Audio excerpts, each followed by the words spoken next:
మల్లన్ కూడా ఈ బీసీ ఉద్యమం ఎత్తుకుని ఆయన కూడా ఒక రకంగా సీఎంని ఎదిరించి మాట్లాడే ప్రయత్నం జరుగుతూ ఉంది. అదే మరి మీ దాంట్లోంచి ఒక నెగిటివ్ స్టార్ట్ అవుతుందంటారు బీసీ ఉద్యమం?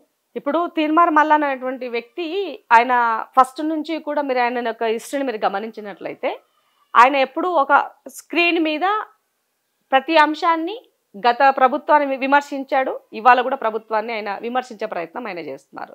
సో బీసీలకి అంటే నేనే అని చెప్పుకునే ప్రయత్నం ఆయన చేస్తున్నారు. సరే ఆయన ఒక బీసీ బిడ్డగా ఆయన మాట్లాడాలనుకుంటున్నాడని అది ఒక పక్కన పెట్టండి. సో ఆయన రాజకీయాలకి రాకన్నా ముందు కూడా ఇదే పని చేశాడు. ఇప్పుడు కూడా ఒక పార్టీలో చేరిన తర్వాత కూడా ఆ పార్టీ లైన్ని కాదని ధిక్కరించి ఆయన పని ఆయన చేస్తున్నారు. సో డెఫినెట్గా పార్టీ స్పందించాల్సిన సమయంలో దాని పట్ల స్పందిస్తుంది. ఆయన పైన నిర్ణయం ఒక పార్టీ లైన్లో మన పార్టీలో ఉంటున్నప్పుడు ఆ పార్టీ సభ్యత్వం తీసుకున్నప్పుడు ఆ పార్టీ లైన్కి మనం కట్టుబడి ఉండాలి. మనం ఏదైనా చెప్పాలనుకుంటే 4 గోళ్ల మధ్య ఇంటర్నల్గా మనం చెప్పాల్సిన అవసరం ఉంది. కాంగ్రెస్ పార్టీలో ఆ డెమోక్రటిక్గా ఆ స్వేచ్ఛ ఉంది. మీరు చెప్పాలనుకుంటే బట్ మీడియా పరంగా బయటకు వచ్చి ప్రభుత్వాన్ని తిట్టే ప్రయత్నం కానీ ముఖ్యమంత్రి గారిని తిట్టే ప్రయత్నం చేసినప్పుడు ఆయన కాంగ్రెస్ వాదిగా కాంగ్రెస్ పార్టీలో ఉండే నైతిక హక్కు ఆయనకు ఉండదు. సో ఆటోమేటిక్గా పార్టీ కూడా తనకు సంబంధించినటువంటి విషయాల పట్ల అన్ని క్షుణ్ణంగా అబ్జర్వ్ చేస్తుంది.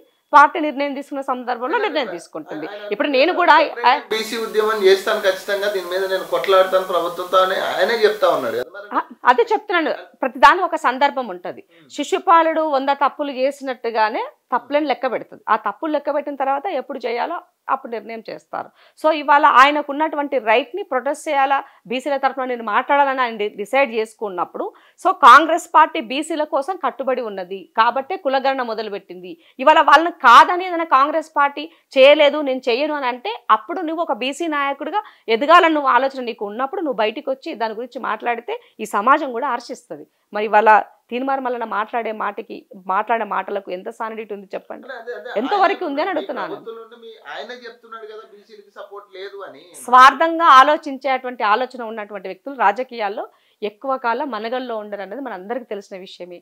ఇవాళ ఓడదాటినాక ఓడమల్లయ్య, ఓడదాటినాక బోడమల్లయ్య అని మాట్లాడే విధంగా ఆయన కావాల్సినటువంటి ఎమ్మెల్సీ వచ్చింది, ఆయన ఎమ్మెల్సీ అయ్యాడు. అయిన తర్వాత ఇవాళ నేను ఏం మాట్లాడినా చెల్తుంది అనుకుంటే అది కాంగ్రెస్ పార్టీలో చెల్లదన్నది ఆయన కూడా గుర్తుపెట్టుకోవాల్సిన అవసరం ఉంది. ఎందుకంటే పొలిటికల్గా ఎదిగే అటువంటి ఏజ్లో ఉన్న అవకాశాలు పొందేలో బీసీలకి ఎక్కువగా ప్రాధాన్యత వచ్చే సమయంలో ఇవాళ విత్ ఇన్ పార్టీలో ఉండి మనం ఇండర్గా మాట్లాడాలి తప్ప ఇప్పుడు నేను ఆయన ఒక బ్రదర్గా నేను ఒక సిస్టర్గా ఆయనకు నా సలహా ఏంటి అని అంటే మీరు చెప్పాల్సిందేమని ఉంటే విత్ ఇన్ లైన్లో చెప్పండి.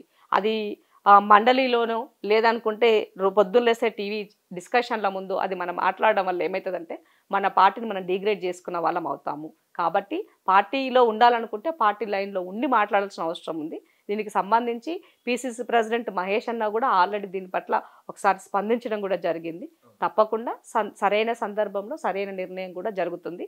బట్ ఎదిగేటువంటి లీడర్గా మెర్జ్ అయ్యేటువంటి లీడర్గా ఆయన యొక్క వాటిని కొంత ఆ లైన్ దాటకుండా విత్ ఇన్ పార్టీలో విత్ ఇన్ ప్రెమిసెస్లో అలాంటివి మాట్లాడితే బాగుంటుందన్నది గుర్తుంచుకోవాల్సిన అవసరం ఉంది.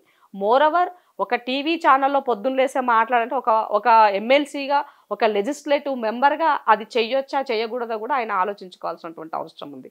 ఎందుకనంటే పొలిటీషియన్కి ఒక జనరల్ పబ్లిక్ లీడర్గా నార్మల్గా ఏదైనా మాట్లాడొచ్చునేమో, బట్ కానీ ఒక లెజిస్లేటివ్ మెంబర్గా మీరు అయినప్పుడు కాన్స్టిట్యూషన్ పరంగా రాజ్యాంగబద్ధంగా వాటిపైన మీరు ప్రమాణం చేసినప్పుడు ఆ విలువలకి కట్టుబడి ఉండాల్సిన అవసరం ఉన్నది. లేనట్లయితే వాటికి మనము విలువ ఇచ్చినట్టుగా అనిపించుకోదు. కాబట్టి మనకు అందరూ కావాలి, అందులో ఉండి ఆ లైన్లో ఉండి ఆ సిస్టంలో ఉండి మన యొక్క పోరాట పటిమని చాటాల్సినటువంటి అవసరం ఉందని మాత్రం చెప్పదలుచుకుంది. కానీ బీసీలకి కాంగ్రెస్ పార్టీ అన్యాయం చేస్తున్నది ఎంతవరకు కరెక్ట్? ఎందుకంటే మంత్రివర్గంలో ఒకళ్ళు కూడా బీసీలు పెట్టలేదు ఇప్పుడు దాకా అనేది వాస్తవం. ఇప్పుడు ఇద్దరికి అవకాశం ఇచ్చారు. ఒక పొన్నమనికి ఇచ్చారు, తర్వాత మన కొండ సురేఖకి ఇచ్చారు. సో ఇంకా ఎక్స్పాన్షన్ ఉంది, 6 మెంబర్స్కి చేస్తామని చెప్పింది. దాంట్లో ఆల్రెడీ ముదిరాజుల నుంచి వాకటి శ్రీహరణ్కి ఇస్తామని కూడా చెప్పారు. సో సంఖ్య పెరగాల్సినటువంటి అవసరం ఉంది. కాంగ్రెస్ పార్టీ ఎప్పుడూ కూడా సోషల్ ఇంజనీరింగ్లో ముందు భాగస్వామ్యంగా నిలబడుతుంది. సో ఆ సోషల్ ఇంజనీరింగ్లో భాగంగానే మీరు ఇప్పటిదాకా ఎక్స్పాన్షన్ చేయాల్సినటువంటి 6 మెంబర్లో కూడా కొంత డిలే జరిగిందన్నది వాస్తవము. త్వరలోనే అది కూడా దాంట్లో బీసీల సంఖ్య సరైన రీతిలో ఉండబోతుంది. ముఖ్యంగా రాహుల్ గాంధీ గారు దేశవ్యాప్తంగా బీసీలు నష్టపోతున్నారు, కులగణన జరిగితే బీసీలకి న్యాయం జరుగుతుంది అన్నది మా పార్టీ అధినేతనే ఇవాళ ఆ లైన్ తీసుకొని ఇవాళ దేశంలోనే ఇవాళ నరేంద్ర మోదీ గారిని అత్యధికంగా ఎవరు ఆయనని ఒక స్టెప్ తగ్గించలేరని అనుకున్న సందర్భంలో రాహుల్ గాంధీ గారి యొక్క వాగ్దాటికి రాహుల్ గాంధీ ప్రాక్టికల్గా దేశవ్యాప్తంగా తిరిగి తను చేసిన జోడో యాత్ర అయ్యుండొచ్చు, కాన్స్టిట్యూషన్ పరంగా ఆ రాజ్యాంగాన్ని కాపాడుకోవాల్సిన అంశం పట్ల అయ్యుండొచ్చు. వీటన్నిటి పట్ల ఇవాళ రాహుల్ గాంధీ గారు చాలా సుదీర్ఘమైన పోరాటం చేస్తున్నారు. సో ఈ లైన్లో ఇవాళ ఉన్నటువంటి వ్యక్తి యొక్క నాయకత్వంలో పనిచేసే అందరము కూడా కింద ఉన్నటువంటి వార్డు మెంబర్ దగ్గర నుంచి పైన ముఖ్యమంత్రుల వరకు కూడా ఇవాళ ఆ లైన్ పాటిస్తున్నారు. ఇది కాంగ్రెస్ పార్టీలో ఉన్నటువంటి సిస్టమ్. ఒకప్పుడు వేరు, నేను దాని గురించి మాట్లాడలేదు. బట్ అట్ ప్రజెంట్ కాంగ్రెస్ పార్టీలో ఒక సిస్టమాటిక్ ఉండాల్సిన పరిస్థితి ఏర్పడింది. సిస్టమాటిక్లో విత్ ఇన్ పార్టీ లైన్లో ఉండి మాట్లాడాల్సిన పరిస్థితులు ఏర్పడ్డాయి. పార్టీ ఎప్పుడూ కూడా బీసీల పక్షాన నిలబడడం కోసం ఎస్సీ ఎస్టీలకు ఇచ్చిన రిజర్వేషన్ల ద్వారా వాళ్ళు ఒక స్థాయికి వచ్చిన్నారు. ఇవాళ బీసీలు అందరికన్నా ఎక్కువగా నష్టపోతున్నారు. కాబట్టి వీళ్ళ యొక్క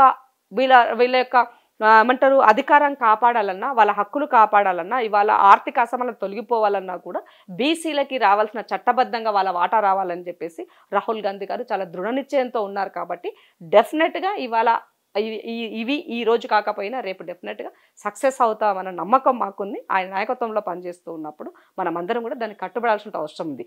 ఇవాళ అమిత్ షా అనేటువంటి వ్యక్తి అంబేద్కర్ని సంబంధించి అవమానకరంగా మాట్లాడితే కనీసము ఈ రాష్ట్రంలో ఉన్నటువంటి టీఆర్ఎస్లో ఒక్క మాట మాట్లాడాలి. ఒక ప్రొటెస్ట్ ఎందుకో చెయ్యరు, ఎందుకో మాట్లాడరు. ఎందుకనంటే కేసీఆర్ గారు కూడా అంబేద్కర్ అంటే చిన్న చూపు. ఇవాళ మందకృష్ణ అలాంటి వాళ్ళ పట్ల కూడా మాట్లాడాలి.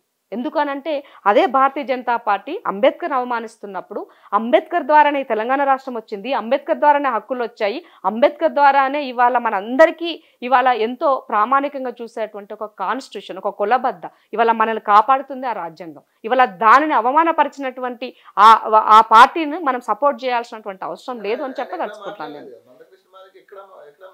అందుకే అంటున్నాను ఇవాళ ఈ రాష్ట్రంలో కేసీఆర్ గారు రాజ్యాంగాన్ని అంబేద్కర్ అవమానపరిచినప్పుడు రాజ్యాంగ పరిరక్షణ సమితి పేరు పైన మందకృష్ణతో నేను కూడా పనిచేశాను ఆ రోజు. సో అలాంటి దాంట్లో ఉన్నప్పుడు డెఫినెట్గా దేశవ్యాప్తంగా అమిత్ షా చేసేటువంటి నిర్ణయాల పట్ల కూడా ఇవాళ మందకృష్ణ దీన్ని ఒక మూమెంట్గా క్రియేట్ చేసి ఇవాళ ఆయన ఒక ముందుకు వెళ్లాల్సినటువంటి అవసరం ఉన్నది. ఇవాళ అంబేద్కర్ని అవమానించినటువంటి అమిత్ షా ఇవాళ బర్తరఫ్ చేయాల్సినటువంటి అవసరం ఉన్నది. అమిత్ షాని పార్టీ సభ్యత్వం కూడా తీసుకున్నటువంటి నైతిక హక్కు ఆయనకు లేదని చెప్పాల్సిన అవసరం ఉంది. ఎందుకంటే ఇవాళ నరేంద్ర మోదీ అంబేద్కర్ గారిని పదే ఆయన గురించి ఉచ్చరిస్తూ అంబేద్కర్ గారు అంటే నాకు ప్రేమ ఉన్నది, అంబేద్కర్ అంటే గౌరవం ఉందని చెప్తున్నారు కదా. మరి దాన్ని కించపరిచినటువంటి వ్యక్తి అమిత్ షా పట్ల చర్యలు ఎందుకు తీసుకోవట్లేరు? ఇవాళ ఆయన పట్ల మీకు ఎందుకు కపట ప్రేమ చూపిస్తున్నారని అడుగుతున్నాను నేను. ఆయన పట్ల ఇవాళ మీరు క్రమశిక్షణ చర్యలు ఎందుకు తీసుకోవట్లేదు, పార్టీ కానీ ప్రభుత్వ పరంగా కానీ? కాబట్టి ఇవాళ ఈ అంబేద్కర్ ఐడియాలజీ ఉన్నటువంటి వాళ్ళు, అంబేద్కర్ని ప్రేమించేటువంటి వాళ్ళు, రాజ్యాంగాన్ని పట్ల గౌరవం ఉన్నటువంటి వాళ్ళు ఎవరైనా కూడా ఇవాళ ఏమంటారు అమిత్ షా పైన చర్యలు తీసుకోవాలని భారతీయ జనతా పార్టీ పైన ఒత్తిడి చేయాల్సిన అవసరం ఉంది. ఒక ఉద్యమాన్ని క్రియేట్ చేయాల్సిన అవసరం ఉంది. ఇవాళ కాంగ్రెస్ పార్టీ ఆ లైన్ తీసుకుంది. దేశవ్యాప్తంగా ఈ నెల 26వ తారీఖు వచ్చే జనవరి 26వ తారీఖు నుంచి మళ్ళీ వచ్చే సంవత్సరము జనవరి 26వ తారీఖు వరకు సేవ్ కాన్స్టిట్యూషన్ పేరు పైన ఒక పాదయాత్ర పేరుతో ఒక ప్రోగ్రామ్ని తీసుకున్నాం. అంతలోనే మన మన్మోహన్ సింగ్ గారు పోవడం ద్వారా ఆ కార్యక్రమం అనేది ఒకరోజు డిలే అయ్యింది. డెఫినెట్గా భారతదేశంలో ఇవాళ ఏ పార్టీ ఉన్నా లేకపోయినా ఏది ఉన్నప్పటికీ కూడా కాంగ్రెస్ పార్టీ అనేది ఐడియాలజీని కాపాడే విషయంలో కానీ, కాంగ్రెస్ పార్టీ అనేది కాన్స్టిట్యూషన్ పరంగా ఉన్నటువంటి హక్కులను కాపాడే విషయంలో కానీ ఎప్పుడూ ముందుంటుంది. సబ్బండ వర్గాల, సబ్బండ జాతుల యొక్క రిప్రజెంటేటివ్గా కాంగ్రెస్ పార్టీ ఉంటుందని చెప్పదలుచుకో.